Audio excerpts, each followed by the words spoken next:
नमस्कार दोस्तों, स्वागत है आपका हमारे YouTube channel technical education India में। दोस्तों, अगर आप कॉमर्स, इकोनॉमिक्स या मैथ के स्टूडेंट हैं और बिहार सरकार के पंचायती राज विभाग में ऑफिसर लेवल की नौकरी का सपना देख रहे हैं, तो ये वीडियो आपके लिए बहुत ही महत्वपूर्ण होने वाला है। आज हम बिहार पंचायती राज विभाग में ऑडिटर, जिसको आप हिंदी में कह सकते हैं अंकेक्षक, भर्ती के बारे में, इसका काम क्या होता है, योग्यता क्या चाहिए और 2026 में होने वाली संभावित परीक्षाओं की तैयारी कैसे करें। चलिए शुरू करते हैं। बहुत से लोग पूछते हैं कि पंचायती में ऑडिटर का क्या काम होता है। दोस्तों, पंचायतों को विकास के लिए जो करोड़ों का फंड मिलता है, उसका सही इस्तेमाल हुआ या नहीं, इसका हिसाब किताब जांचना एक ऑडिटर का काम होता है। आप सीधे प्रखंड, ब्लॉक या जिला मुख्यालय से जुड़कर भ्रष्टाचार को रोकने और विकास कार्यों में पारदर्शिता लाने का काम करते हैं। दोस्तों, आप यहाँ पे देख सकते हैं, जो बिहार लोक सेवा आयोग के माध्यम से इस नोटिफिकेशन को जारी किया गया है, क्योंकि आपका जो ऑनलाइन होने वाला है वो बिहार लोक सेवा आयोग के पोर्टल के माध्यम से आप इसमें ऑनलाइन कर पाएंगे। हालांकि ये जो वैकेंसी निकली है पंचायती राज विभाग की तरफ से निकली है, बिहार के अंतर्गत अंकेक्षक, बिहार पंचायत अंकेक्षक सेवा के 78+74 रिक्त पदों पर नियमित नियुक्ति हेतु सुयोग्य भारतीय उम्मीदवारों से ऑनलाइन आवेदन आमंत्रित किए जाते हैं। दोस्तों, ये इसका वेबसाइट है, आप देख सकते हैं। इसको आपको नोट डाउन कर लेना है और आपको इसकी आधिकारिक वेबसाइट पर जाकर ही आपको ऑनलाइन करना है। इसके कुल 28 पद हैं जो कोटिवार यहाँ पे दिया गया है और 35% महिलाओं के लिए आरक्षण यहाँ पे रखा गया है और कुल यहाँ पे 8 पद महिलाओं के लिए आरक्षित है। अगर कोई महिला है तो उसके लिए यहाँ पे और उम्मीद बढ़ जाती है। इसी प्रकार से दोस्तों कुल 74 पद है और 74 पद के लिए यहाँ पे कोटिवार यहाँ पे दे दिया गया है। इसी प्रकार से आप यहाँ पे देख सकते हैं, अनारक्षित वर्ग के लिए 40 सीट यहाँ पे रखा गया है और 40 और 35% के अंतर्गत जो महिला आती है वो 14 महिला के लिए यहाँ पे रखा गया है।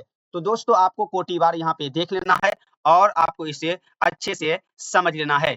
इसी प्रकार से आपका जो वेतनमान यहाँ पे होने वाला है जीपी 2800 और लेवल आपका 5 रहने वाला है।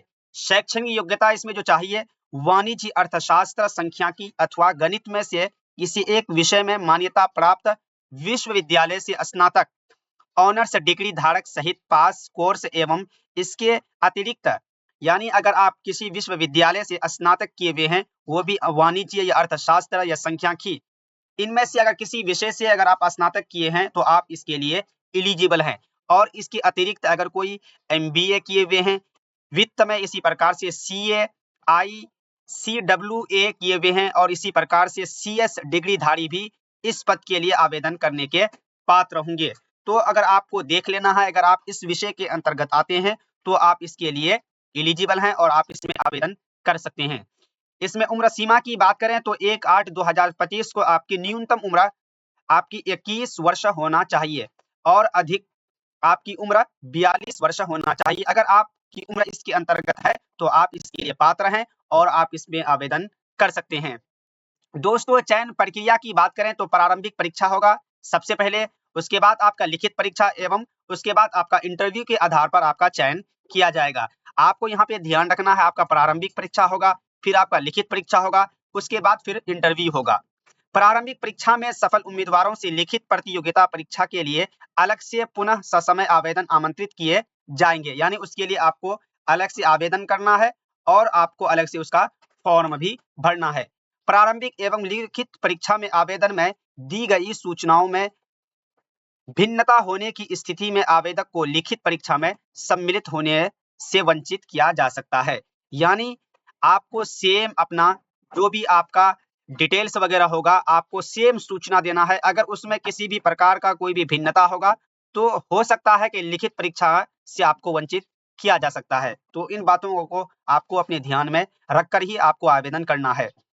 प्रारंभिक परीक्षा सबसे पहले इसमें आपका सामान्य अध्ययन विषय का होगा, जिसके सभी प्रश्न वस्तुनिष्ठ प्रकृति के बहुविकल्पीय होंगे और दोस्तों इसमें आपका 2 घंटा का रहने वाला है और कुल अंक 150 का होने वाला है।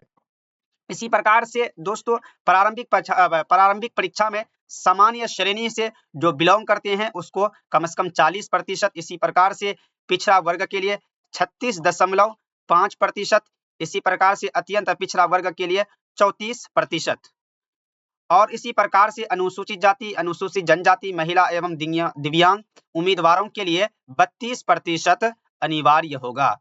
आपको इसके अंतर्गत आना ही होगा, अन्यथा आप इससे वंचित रह सकते हैं। लिखित परीक्षा का जो अनिवार्यता है, लिखित परीक्षा 3 विषयों की होगी, जिसमें 2 अनिवार्य विषय क्रमशः सामान्य हिंदी 100 अंक तथा सामान्य अध्ययन 2 पत्र, प्रत्येक पत्र 300 अंकों के होंगे। इसके अतिरिक्त वैकल्पिक विषयों में से किसी एक विषय का चयन करना होगा। प्रत्येक यानी दोस्तों ये यहाँ पे आपको विषय का 2 आपको ऑप्शन दिया गया है। जो अनिवार्य विषय है सामान्य हिंदी है, सामान्य अध्ययन आपका प्रथम पत्र होगा, इसी प्रकार से सामान्य अध्ययन आपका द्वितीय पत्र होगा, और ये परीक्षा आपका 3-3 घंटे का रहने वाला है। और आपका जो सामान्य हिंदी होगा वो 100 अंक का होगा, सामान्य अध्ययन जो आपका प्रथम पत्र रहने वाला है वो 300 अंकों का, और सामान्य अध्ययन द्वितीय पत्र आपका 300 अंकों का रहने वाला है। वैकल्पिक विषय आपको यहाँ पे कई सारा ऑप्शन दिया गया है, वाणिज्य है, अर्थशास्त्र है, गणित है, सांख्यिकी है। इनमें से कोई एक विषय का आपको चयन करना होगा, और ये परीक्षा आपका 3 घंटे का अवधि रहने वाला है और 300 अंकों का ये रहने वाला है। दोस्तों मैं आपको बता दूं, आपका सबसे पहले इंटरव्यू होगा। इंटरव्यू के अंकों का होगा, सामान्य हिंदी विषय में 30 अंक हैं जो अनिवार्य हैं, प्रयोजनार्थ उसकी गणना नहीं की जाएगी। यानी इंटरव्यू में 2.5 गुना लोगों को इंटरव्यू के लिए एलिजिबल किया जाएगा। 2.5 गुना में से फिर जो रिक्त पद है उसी के बेस पे फिर आपकी चयन किया जाएगा। लिखित परीक्षा में प्राप्त अंक तथा इंटरव्यू में प्राप्त अंकों के आधार पर आयोग अंतिम चयन हेतु मेधा सूची तैयार करेंगे। कुल प्राप्तांक समान होने पर लिखित परीक्षा के प्राप्तांक के अनुसार मेधा क्रम निर्धारित होगा। लिखित परीक्षा में प्राप्त अंक समान होने की स्थिति में उम्र तथा उम्र के समानता होने पर देवनागरी लिपि में इस विज्ञापन के अंतर्गत पुनः मूल्यांकन का प्रावधान नहीं है। यहाँ पे दोस्तों आपका जो आरक्षण मिलने वाला है, अगर आप अनुसूचित जाति एवं अनुसूचित जनजाति उम्मीदवारों को आपको यह सभी आपको प्रमाण पत्र देना होगा। जाति प्रमाण पत्र, अस्थायी निवास प्रमाण पत्र, मूल निवास प्रमाण पत्र, और अगर आप अत्यंत पिछड़ा वर्ग से आप बिलोंग करते हैं तो आपको एनसीएल भी यहाँ पे देना होगा। इसी प्रकार से दोस्तों आपका जो ऑनलाइन स्टार्ट डेट है वो आपका 5/2/2026 से स्टार्ट होने वाला है, और ये 26 फरवरी 2026 तक ये रहने वाला है। आपको आवेदन कैसे करना है?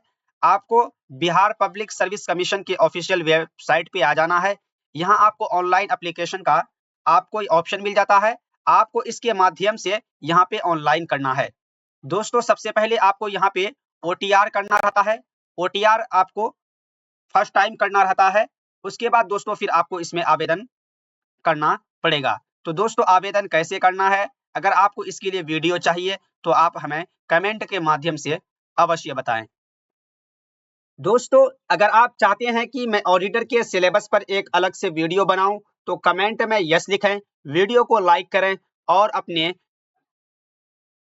दोस्तों के साथ वीडियो को शेयर करें। धन्यवाद। जय हिंद।